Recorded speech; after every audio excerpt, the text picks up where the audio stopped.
अस्सलाम वालेकुम, मैं हूं आपका होस्ट रिजवान आजम और आप देख रहे हैं जानी info.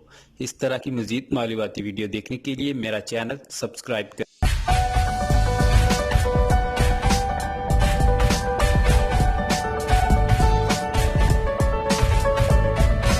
This is SARS-CoV-2.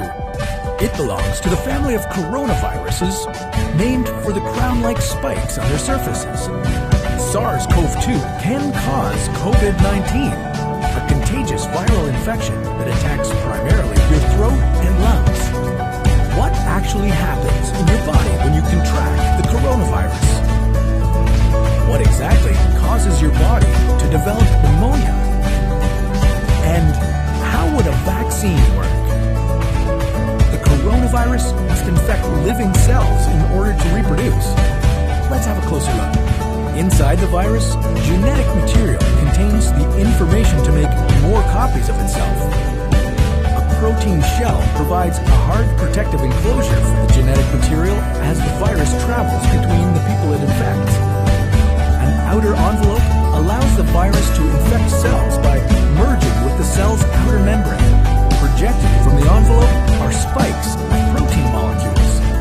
Both a typical influenza virus and the new coronavirus use their spikes like a key to get inside a cell in your body, where it takes over the cell's internal machinery, repurposing it to build the components of new viruses.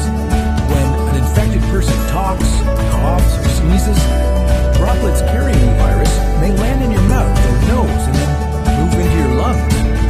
Once inside your body, the virus comes in contact with cells in your throat, nose, or lungs.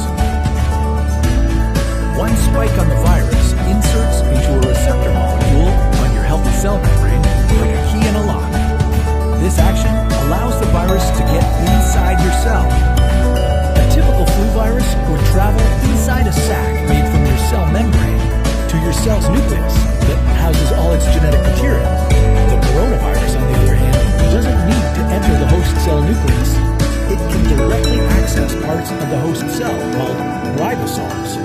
Ribosomes use genetic information from the virus to make viral proteins, such as the spikes on the virus's surface. A packaging structure in your cell then carries the spikes in vesicles, which merge with your cell's outer layer, the cell membrane.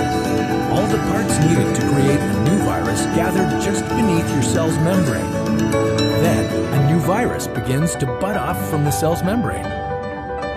Now, with the virus spreading in your body, how can you develop pneumonia symptoms? For this, we'll have to look into your lungs. Each lung has separate sections called lobes. Normally, as you breathe, air moves freely through your trachea or windpipe, then through large tubes called bronchi, through smaller tubes called bronchioles, and finally into tiny sacs called alveoli. Your airways and alveoli are flexible and springy. When you breathe in, each air sac inflates like a small balloon. And when you exhale, the sacs deflate. Small blood vessels called capillaries surround your alveoli. Oxygen from the air you breathe passes into your capillaries, and then carbon dioxide from your body passes out of your capillaries into your alveoli so that your lungs can get rid of it when you exhale. Your airways catch most germs in the mucus that lines your trachea, bronchi, and bronchioles. In a healthy body, hair-like cilia lining the tubes constantly push the mucus and germs out of your airways, where you might expel them by coughing. Normally, cells of your immune system attack viruses and germs that make it past your mucus and cilia and enter your alveoli. However, if your immune system is weakened, like in the case of a coronavirus infection, the virus can overwhelm your immune cells, and your bronchioles and alveoli become inflamed as your immune system attacks the multiplying viruses. The inflammation can cause your alveoli to fill with fluid, making it difficult for your body to get the oxygen it needs. You could develop lobar pneumonia, where one lobe of your lungs is affected, or you could have bronchopneumonia that affects many areas of both lungs. Pneumonia may cause difficulty breathing, chest pain, coughing, fever and chills, confusion, headache, muscle pain, and fatigue. It can also lead to more serious complications. Respiratory failure occurs when your breathing becomes so difficult that you need a machine called a ventilator to help you breathe.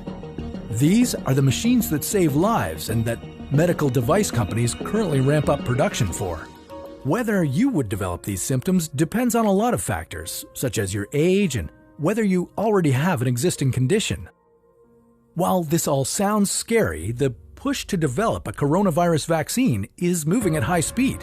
Studies of other coronaviruses led most researchers to assume that people who have recovered from a SARS-CoV-2 infection could be protected from reinfection for a period of time.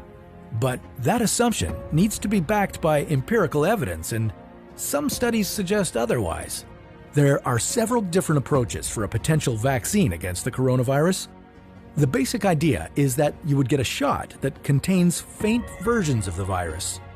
The vaccine would expose your body to a version of the virus that is too weak to cause infection, but just strong enough to stimulate an immune response. Within a few weeks, cells in your immune system would make markers called antibodies, which would be specific for only the coronavirus, or specifically its spike protein. Antibodies then attach to the virus and prevent it from attaching to your cells. Your immune system then responds to signals from the antibodies by consuming and destroying the clumps of viruses. If you then catch the real virus at a later stage, your body would recognize it and destroy it. In other words, your immune system is now primed. Collecting evidence on whether this will be possible, safe, and effective is part of what's taking researchers so long to develop a vaccine. It's a race against time to develop a vaccine amid a pandemic. Each step in vaccine development usually takes months, if not years. An Ebola vaccine broke records by being ready in 5 years. The hope here is to develop one for the new coronavirus in a record-breaking 12 to 18 months. While all of this will take time, stay home if you can, to protect the most vulnerable. And don't forget to wash your hands for at least 20 seconds and as often as possible.